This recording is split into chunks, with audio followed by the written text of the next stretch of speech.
a cargo de las familias de la Iglesia de la Mansión. Las familias de la Iglesia de la Mansión van a tener participación en cada una de las familias de la Iglesia de la Mansión, o la mayoría va a tener participación en la escuela sabática. Y esta semana, este sábado, nos toca a nosotros, la familia Salazar López Salazar. Vamos a comenzar con una oración. ¿Qué les parece? Vamos. Oremos. Vamos a inclinar nuestro rostro para orar y pedir la bendición de nuestro Padre. Querido y buen Dios, qué lindo día nos ha regalado, qué hermoso sábado fresco. Señor, gracias por él, porque nos levantaste con salud y vida. Gracias, Señor, porque gozamos de este lindo encuentro contigo, que es en este lindo día, que es el sábado, Señor. Te pedimos que ahora que vamos a iniciar en una escuela sabática más, bendigas a las escuelas sabáticas alrededor del mundo, Señor. Amén, Señor. Señor, que los mensajes sean grabados en nuestro corazón, en nuestra mente, para ponerlos por obra. Gracias de nuevo te damos, Señor, en el nombre de Jesús. Amén. Amén, Señor. Amén. Gracias. Muy bien, hermanos.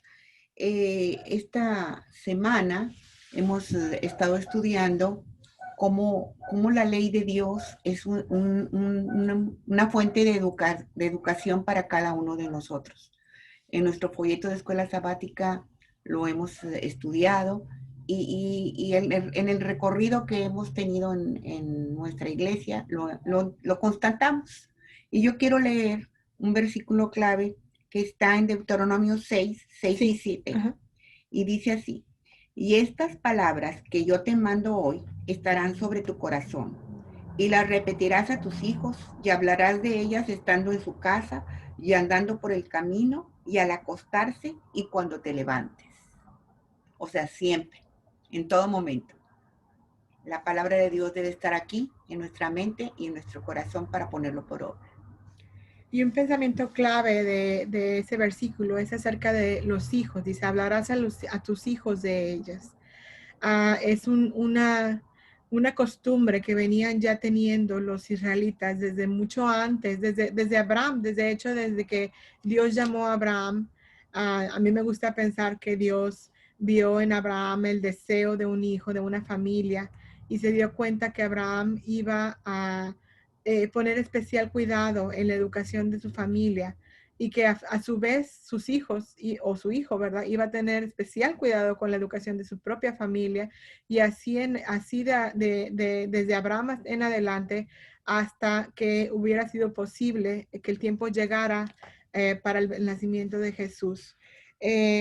Dice Dios cuando hizo su pacto con Abraham, en el versículo 3 del Génesis 12, dice: bendeciré a los que te bendijeren, y a los que te maldijeren maldeciré, y serán benditas en ti todas las familias de la tierra. En este versículo nos damos cuenta que el Señor, nuestro Dios, tiene una especial preocupación, un especial cuidado de las familias. Él está pensando en las familias cuando piensa acerca de la salvación del ser humano. Él quiere salvar a las familias enteras. Y por eso él escogió a Abraham como para ser el patriarca, ¿verdad? El padre del pueblo que iba a traer a la existencia a Jesús. Cuyo descendiente más importante iba a ser la simiente de la mujer del Señor Jesús. Entonces, ellos tenían una costumbre, de hecho, hasta Moisés, que nació Moisés y después escribió él los primeros libros de la Biblia.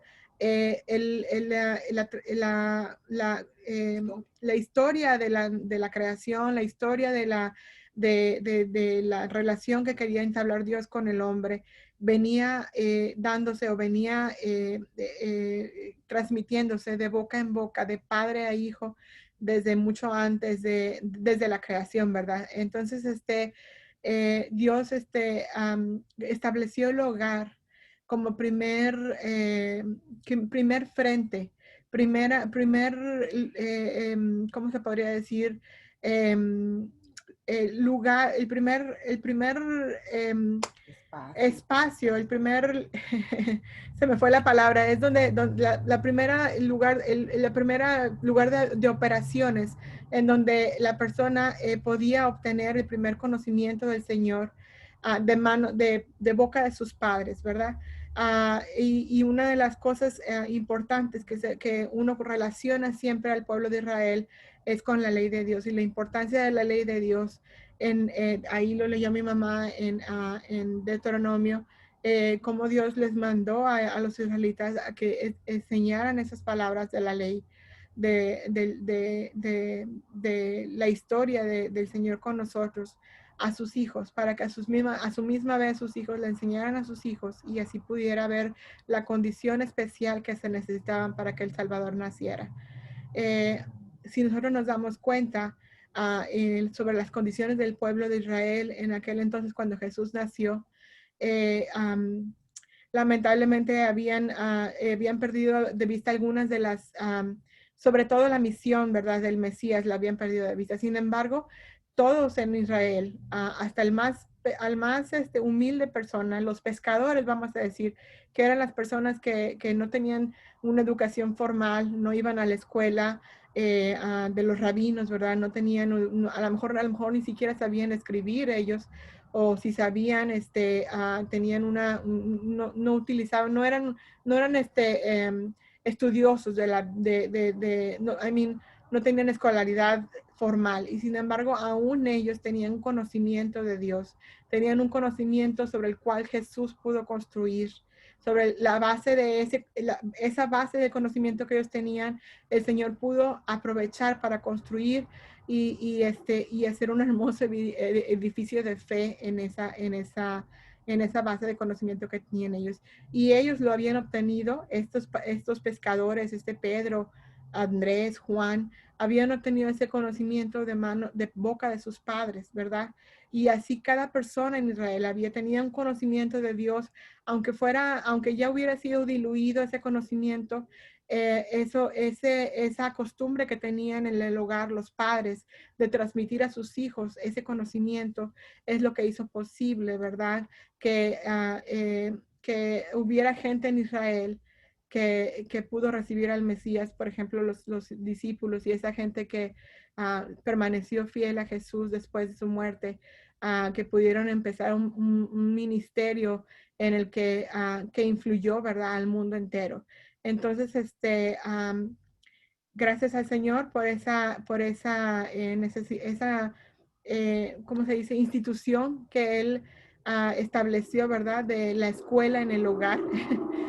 Es necesaria, es importante.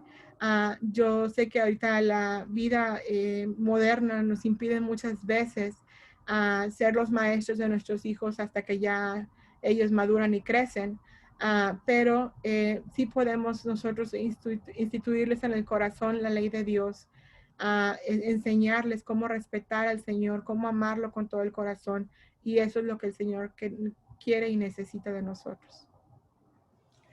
Cuando yo leo en la Biblia, ¿verdad?, cómo el pueblo hebreo y más tarde los judíos eh, valoraban y exaltaban la importancia de la ley y cómo gozaban de ella, recitándola en su casa, repitiéndola. Yo me maravillo y digo, pienso para mí, eso es algo muy bueno que tenemos que aprender como pueblo adventista, que desde los primeros años de nuestros hijos relacionemos cualquier cosa que ellos pregunten, que ellos les inquiete, con el amor de Dios y su cuidado, que viene siendo su ley.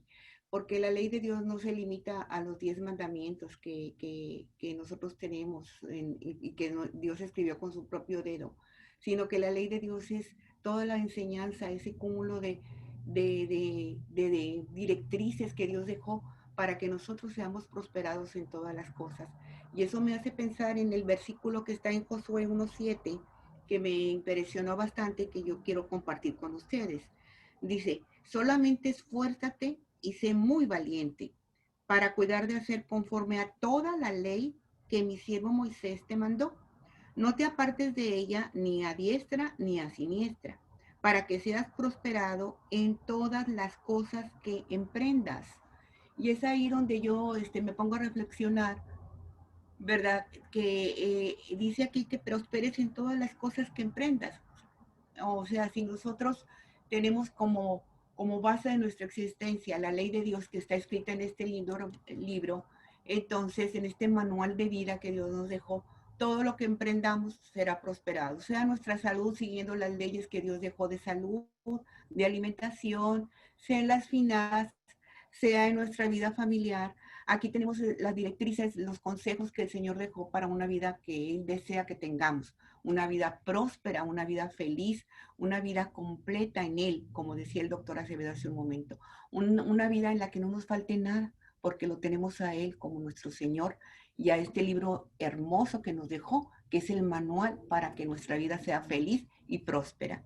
Que Dios nos bendiga a que desde pequeños nuestros hijos entiendan y comprendan y sean enseñados a que con la ley de Dios nada nos faltará. Entonces estaremos completos en Él y preparados para cuando el Señor venga por segunda vez y podamos ir al cielo con Él. Qué bendición tan hermosa es tener la ley de Dios en nuestra casa y en nuestro corazón, aquí en el prefrontal. Dios les bendiga. Buenos días. Amén, amén. Ya me acordé de la palabra que estaba buscando, es la base de operaciones, y es que esa palabra la quería yo utilizar porque estamos hablando de una guerra. Cuando estamos hablando del conflicto entre el bien y el mal, estamos hablando de una guerra por control de la mente de los niños y de los jóvenes también de los adultos, ¿verdad? De todos nosotros. Y el arma con la que podemos enfrentar esa guerra, lo que podemos darle a nuestros hijos para que se defiendan de la tentación y de la violencia con la que Satanás nos ataca, es precisamente la palabra de Dios, ¿verdad? Entonces, dice la misma Biblia, ¿verdad? Que es como una espada que penetra hasta los huesos, que debemos de ponernos la armadura como Agustín nos predicó hace unos sábados. Entonces, se trata de una guerra literal, ¿verdad? Que se está peleando por el control de la mente de tus hijos, ¿verdad? Y Dios nos dio esa arma con la que podemos defendernos tanto a nosotros y a nuestras familias y dárselas a nuestros hijos para que cuando ellos crezcan puedan asimismo defender a su familia y darle el arma necesaria para vencer al enemigo. Vamos a orar para terminar este temita. Antes de terminar, perdón, vamos a cantar nuestro himno tema. Voy aquí a terminar la grabación.